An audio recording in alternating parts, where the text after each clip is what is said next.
Welcome to the DawgHouse Racing Report. I'm your host, Emma Byrne. Don't go anywhere. The DawgHouse is about to start.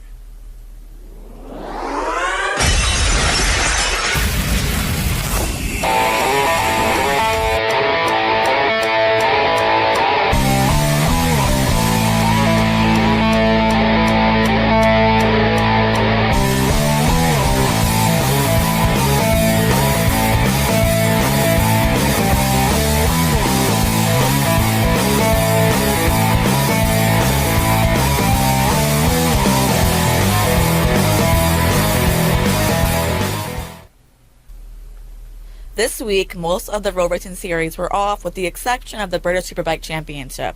We'll hear later from our BSC reporter Olaf. Guys, let's talk about the big news of the week. Hiroshi Oyama was named to ride the HRC Honda, while Dani Pedrosa is off getting arm pump surgery. How much of a surprise was this to you, Ken? Well, it's an absolute shocker because, number one, you're taking somebody who has never won on a 1000cc, let alone an 800cc. His last time he's won was, I believe, on a 250 back in 2007. Won a championship on it, but his MotoGP time was completely meh. Yeah, but didn't he ride the same race at Valencia a few years ago that Josh Hayes pulled the 7th in? I thought he had a good race then, if I remember correctly. Well, I don't know. What was a good race? It didn't crash, and that was a race of crashes. That was a race where most of it crashed. In some ways, if Casey Stoner wasn't getting back, I think he was your best. I'm talking to you instead of being on the camera. I'm sorry about that, folks. Yeah. I think he was your best option towards being the rider because he's probably got the most time on the GP bike. He is their test rider, so he probably has more laps on the bike than Dani Pedrosa does so far this year. Well, yeah, that's a good point. But you know what? Test riding is not racing. Well, who would you put up there? Me personally, I think they should have went to one of the satellite riders and give them a bumped up. If they're talking now, they're talking a couple weeks. Exactly, a couple races. If they were talking the rest of the season, then I would say that it'd be good development. Oyama might make a better decision if it was more than a couple races. But if they really think it's only gonna be a couple races, which by the way I don't believe that to begin with, but let's just say it is a couple races. I'm not sure what he gives you. He doesn't give you the hard charging racing experience on the 1000cc MotoGP bike. His MotoGP time has been very unremarkable. Yeah, but do they really care about their second string bike? Yes. Yes. Marc Marquez, they're doing everything they can to push Marquez to the wind at Coda after not even being in the top 3. You know what Dani Pedrosa is? He's good manufacturer's points. Yes, he's not going to win races, but he's good, and he may win a race here or there, but he's good on manufacturer's points. Now, you put Oyama on there and for a couple races, and you're probably sacrificing a dozen manufacturer's points by doing that. So maybe they don't care. I don't know, but I think it surprised everybody. It was definitely, when we did our show, that was not even a name we brought up. Yeah. No, that was not somebody we thought was going to be anywhere in the discussion. It just makes me wonder whether or not it was even posed to Stoner. The other surprise for me was after I started reading more about this arm pump stuff is that you're always going to be able to find a Dr. Nick from The Simpsons out there somewhere, but this is his second arm pump surgery, and everything I read said that if it doesn't work the first time, it's not going to work ever. So it's probably not, but it's also, I know that on repeat surgeries, it's part of the rule of diminishing returns. You're right. You don't get as much. He might get a little bit. So I was kind of surprised that rest is probably the only thing that is going to help him, and unfortunately, this is not the time of the year where a MotoGP rider gets to rest. Yeah, so I was a little bit surprised that he actually did it, and there was a doctor out there he could find that would do it for him. I'm not surprised he found a doctor, but the thing about it is that I'm not convinced that it's a 2-week situation. Yeah, I'm not either. I think this could be the beginning of the end for him. It could be. It could be worse. I mean, it's possible that it could actually be worse, or not any better at all. And apparently, he's saying it's becoming unbearable to ride. Yeah, and that's going to screw up his future plans of teaching race schools, being a test rider, all the stuff these guys do when they're retired. Right. Okay, guys, this week MotoGP hit circuit of the Americas in Austin, Texas. a track known for its long straightaways and wide corners. The top riders in Moto2 had a rough start in quarter. Phil, what can we expect when these guys hit Coda? Well, round one didn't go anywhere that any of the guys in Moto2 were expecting. At least your top riders. Rabat didn't finish. Lowe's didn't finish. A lot of these guys, Zarco did not have the race he wanted. A lot of these guys did not score the points they want, didn't finish where they wanted. I think it's like a second start to the season in Moto2. I expect Rabat to come out and charge and try and get himself out to the front. I expect Lowe's to get out there and try and be out there in the front and have a good qualifying lap. So it should be interesting. I didn't take a lot out of Moto2 last round, a couple weeks ago, because with your top guys not finishing the race, it's kind of hard, and I don't see that happening all the time. I'm just not sure what to expect from Coda, because Coda has had difficulties for riders in the past. So yeah, Rabat finished second last year at this race, and he finished second the year before that. So he's due for a win if you go by the due theory. And Zarco crashed out. I think Lowe's crashed out as well last year. I think Lowe's did crash out, I believe, last year. I'm not 100% certain on that, but I don't think you can look at any of that. I think you gotta watch practice and then hope the teams don't screw it up, because that's what happened last time. In my opinion, Lowe's team lost the race for him right off the bat. They put him on the wrong tires. And I think he would have won, and he would have won handily, would be my guess. So I think it should be a great Moto2 race there. Let's move on to MotoGP, the field and possibly the world with this win at Qatar in round one. Will the Hondas and Yamahas gain enough in the circuit's 20 turns to make up for the horsepower and speed the Ducatis have on those two big straightaways, Ken? No. It's a very simple thing. Now I expect Marc Marquez to be coming like a bat out of hell in this race after his experience. Yes, in Qatar, but I don't think anything makes up for pure power. Pure power. I don't think so. I think you're gonna number one.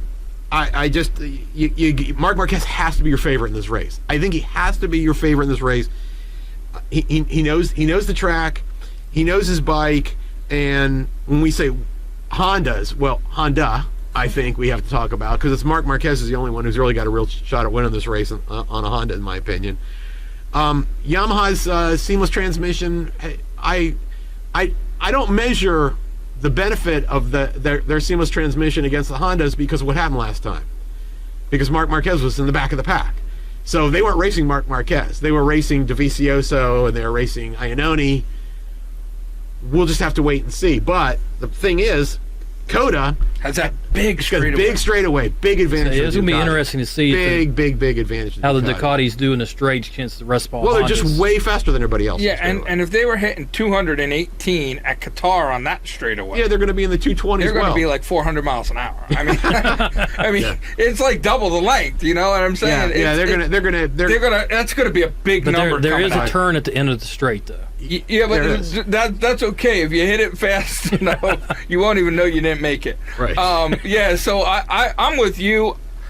I'm seriously about to make myself a crow sandwich, throw some barbecue sauce on it, pluck the feathers, and eat it, because I'm thinking Dovizioso might be a good pick this week in our pool. I don't think he'd be a bad pick. Because I don't think he'd be a bad pick for that track. There's two straightaways. There's the front stretch, and then there's that thing in the middle of nowhere in Texas. I don't think it's a bad pick, but you have to wait and see, because, like Warren did say, how much speed can the Ducatis carry into the corners? Yeah. If you're carrying that much speed and you have to back way off because you can't carry as much speed as, say, the Yamaha can carry into the corner, you might give that advantage. And Marquez knows this track well. He's won it the last 2 years. Yeah, his bike might not be quite as fast as he loves the Ducati. He loves the track. So not having in front of me what Dovizioso did at the track, the last 2 years. Aboard a very inefficient Ducati Yeah, that you they can't were count. riding. You can't count last year's or the year before's Ducati. But the against this question, one. no. I mean, if you come in 5th place on a inferior bike, and then you got a bike that's up there and competing in there. That's a big advantage. That is. And I'm gonna have to look at practice. I don't think you can predict this. This one is too tough to predict. I think. I think so, and I'm worried about the Yamahas. The Yamahas, I think, are going to take a big hit here this weekend. Well, they certainly don't. They certainly don't appear to have the power that anywhere near the power the Ducatis have. Yeah, so the Yamaha could find itself off the podium, which would be shocking to them, the world, me, everybody. So what would happen with Ducati if they actually podiumed him again? Would they start losing their manufacturers? No, it wins. There has to be wins. No, there is something about 3 podiums. You lose your fuel consumption. I think. Okay, they lose a piece of it. They lose I know a piece of it. I know if they win 2 races, they lose it pretty much at all. They pretty much lose it all. Yeah, so that'll be. We're talking about when we say lose it all, we mean the open class advantages. Yeah, the open class advantages. So that's actually a big thing to look into. So we'll have to see how that plays out. Along with MotoGP this weekend will be the new Moto America series. While they have yet to have an event, there are some familiar names. There's a big event for motorcycle roaring here in the U.S., with the series being rescued from Daytona Motor Group and now in the hands of the Crave Group. What do you guys think we can expect? Well, I'm thinking they're going to come out and make a splash. Everything I've been reading in their press releases, they just signed Geico to be part sponsor. Yamaha has come on as part sponsor. I think Wayne Rainey, former DawgHouse guest, has done a great job with pulling people into this, and they're looking to make a splash. I think they're not starting out how they wanted to, with the passing of Dane Westby recently. Right. But I think they're going to come out. Now, I don't believe they're running the Super Sport series. I think they're just running the Superbike and Super Stock. Right. So, they're only going to get one race. Is that going to be a single race? I don't know. Okay. I think in some of the earlier press releases we saw that they said they were going to run them as a single race. Okay. But that doesn't mean that's what's they're going to occur this time. We're used to 2 race weekends from the prior series. Right. Yeah, but I think they only race one race when they race with MotoGP. That's with true. World Superbike. That's so true. I think this is just going to be a one-race weekend. I'm excited. Some familiar names. Cam Boubier is going to be there. Josh Hayes is going to be there. Yeah, he's got the number 1. Yes, Cam Boubier is running your number 1 as a defending champ. Well, I don't know. Now, Josh that's Hayes not really the old. Josh Hayes. Josh Hayes has the number 1. Is he going to be running it, even though that series doesn't exist anymore? Yeah, he keeps the number 1. I guess you keep the plate number until somebody takes it away, right? Yeah, that's true. So he's familiar with that. They had a lot of good times coming, close times in practice because they did practice there a couple weeks ago because they've never run that track, and they had a lot of good times that were evenly matched. I think I'm excited. I'm excited to see what the new Moto America could bring, even though it's not going to be a full race weekend of racing. I am too. I'm very interested in seeing. There's a lot of new talent out there. A lot of guys are gone that we're used to.